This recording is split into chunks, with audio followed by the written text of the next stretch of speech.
Hello दोस्तों, नमस्कार। मैं एक छोटा सा नाच गीत सुनाने जा रही हूँ इस ठंडी के मौसम में।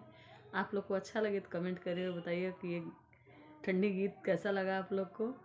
नमस्कार।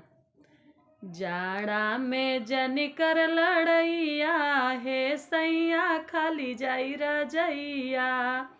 जाड़ा में जनी कर लड़ैया, ए सैया खाली जाई रजैया।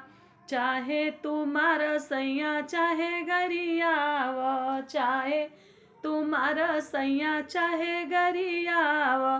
चाहे तू तोड़ा चूड़ी कलैया, हे सैया खाली जाई रजैया। चाहे तू तुड़ी द चूड़ी कलैया, हे सैया खाली जाई रजैया। जाड़ा में जनी कर लड़ैया, हे सैया खाली जाई रजैया। जाड़ा में जनी कर लड़ैया, हे सैया खाली जाई रजैया। सुन ली है टोला हो, सुनी है मोहल्ला, सुनी है मोहल्ला हो, सुनी है मोहल्ला। सुन ली है गौआ नगरिया, हे सैया खाली जाई रजैया। सुन ली है गौआ नगरिया, हे सैया खाली जाई रजैया। जाड़ा में जनी कर लड़ैया, हे सैया खाली जाई रजैया।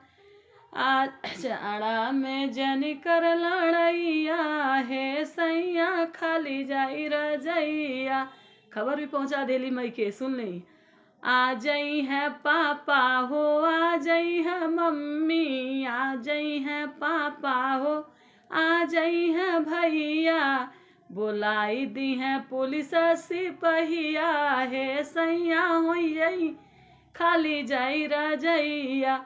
बोलाई दी है पुलिस सिपहिया, हे सैया खाली जाई रजैया। जाड़ा में जनी कर लड़ैया, ए सैया खाली जाई रजैया। सुन ली है सासू हो, सुनी है ननदिया, सुन ली है सासू हो, सुन ली है ननदिया। हो जाई है जग में हंसैया, हे सैया खाली जाई रजैया। हो सो जाई है जग में हंसैया, हे सैया खाली जाई रजैया।